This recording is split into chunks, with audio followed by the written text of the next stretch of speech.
Hey guys, welcome back to the Daily Daniel. So honestly, first thing I want to say is thank you guys for watching. This has been fun. I'm trying to put as much information out there so people can understand what's going on with this new HEALS Act, which is the second CARES Act pretty much. First thing I'd like to say is thank you for the people that have liked it. Thanks for my new subscribers as well. So if you haven't already liked it, please like it and subscribe if you like, because I'm going to continue doing these ons. I really do enjoy this and it's fun learning more things and also presenting the information. Also drop a comment if I missed something too, or if you want more clarification. I had a gentleman that asked me some really good questions earlier, a couple videos ago. So getting right down into it. So the new HEALS Act, this is kind of a bill overview on it.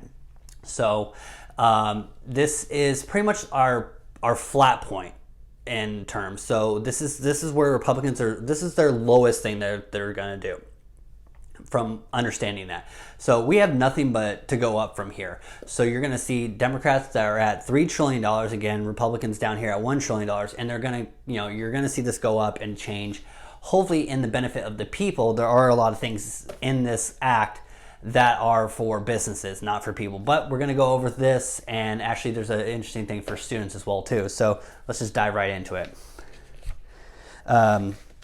So let's start with the things that are not in the act at all. Like there's nothing in there that states anything about it. And again, that's eviction bans, hazard pay, essential workers, new EIDL grants for small businesses, nothing for the SNAP program, which is food stamps, postal service workers, nothing in that at all. The only thing that we'll probably see that's not in there as well as the eviction ban and forbearance. So that's not in there right now, but we know that will probably, Democrats are going to fight to put that in there right now. So that's really kind of cool to see that. Yeah. So it's really interesting that we don't see that in there right now, but we're going to, get that next. So, all right, so my next thing I'm going to talk about is student loans. So there is a provision in there for student loans. If it's a federal student loan, you have two different options of repayment. One is kind of a base, 10-year mortgage style repayment plan that they set up for you. The next one is kind of interesting. I had to do a little research on this one because I didn't really understand it myself, but it's an income-based payment plan. So what it's stating is that if you make $19,139 or less, you don't pay anything on your student loans. Again, you pay zero because you don't make enough.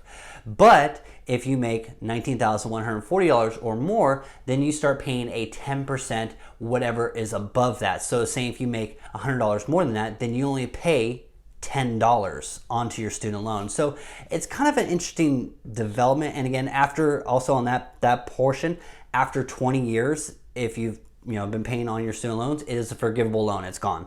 That's for undergrads. If it's a grad student loan, then it's after 25 years. So it's an interesting concept. I'm not sure how it works per se. I don't have any student loans myself, so if it takes over 20 years to pay off a loan, that's ouch.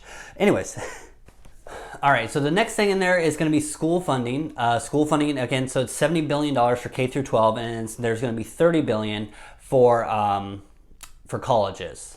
Some of the funds will be released during social distancing and visual learning and stuff like that, but a lot of the schools will not get their money, and I said this yesterday, until they fully reopen.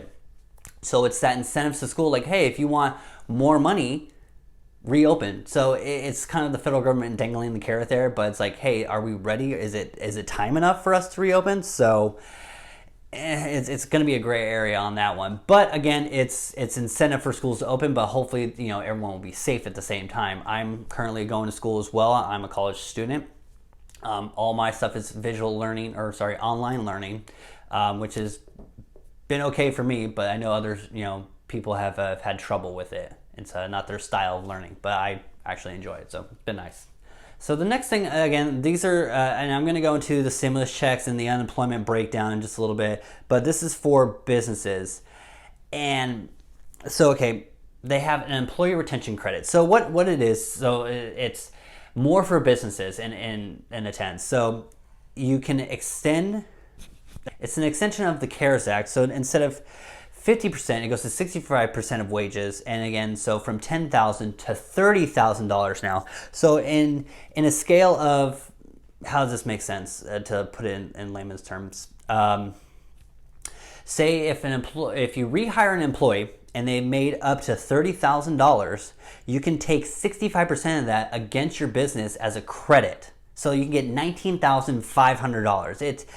It's mind-blowing. And but again, there are stipulations behind it. If you have had a 25% loss in revenue, as well as you can only do it if your company only has up to 100 employees. So there are limitations to it, but still it's just more for businesses. So it's like, hey, why don't the employees get like a tax credit or a retention? Like, hey, I came back to work, I'm off unemployment, so why don't I get something?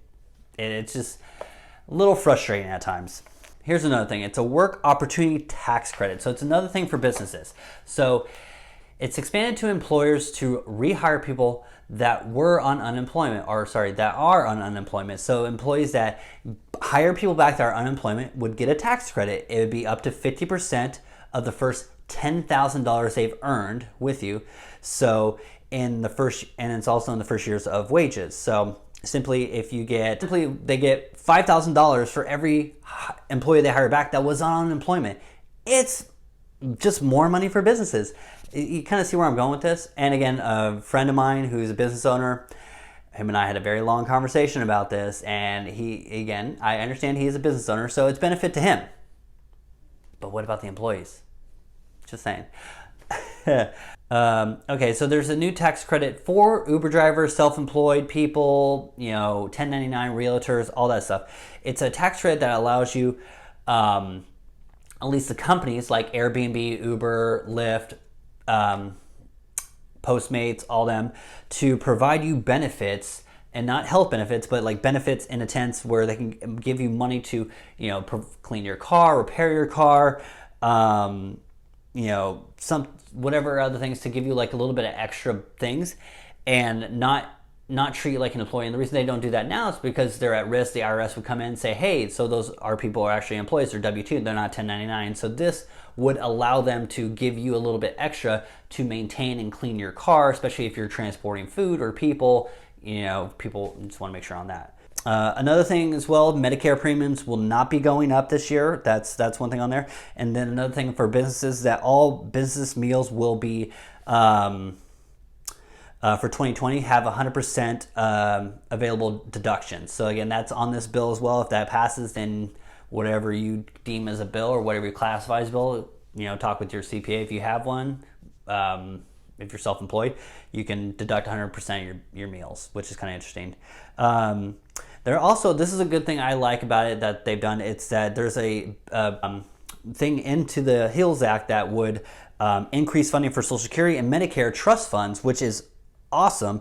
Again, there's no specific details on this. It's to be determined, but at least that provision's in there to increase Social Security funding and Medicare, which is really nice. I kind of went over the congressional record yesterday trying to piece more information on this. It's a lot of points.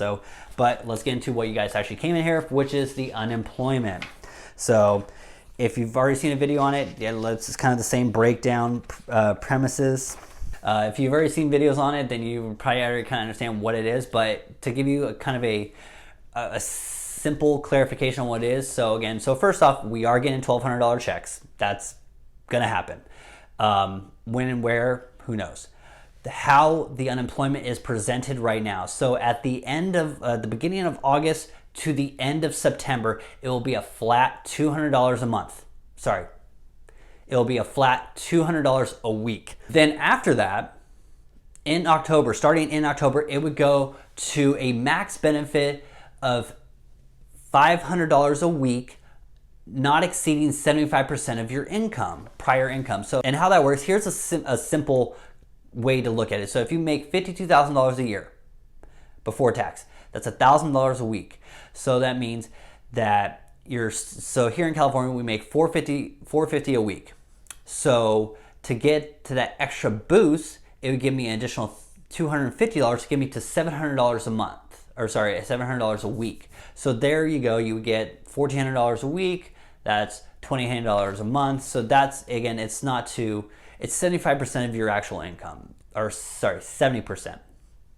So it's okay, but it's not what we had before. But again, this is just the first thing that they've done. This is that bottom part. We got to just realize that this is the starting point, and it's just going to go up. It's all in our benefit here, not mine, because I started a new job actually today, so we'll see how that goes. But it's a really kind of unique thing that this is nothing right now. This is just all hearsay. So let's not get too worked up right now. But again, it's all going to be in our benefits. So, you know, stay safe, all that stuff. Awesome, guys. Thank you for watching. I'm going to come up with more info later today. I'm just, got some things going on, but I just want to get this one out super early, and as well as that, we're going to see more things for us, because when the market is down, like it is today, the market has some red in there.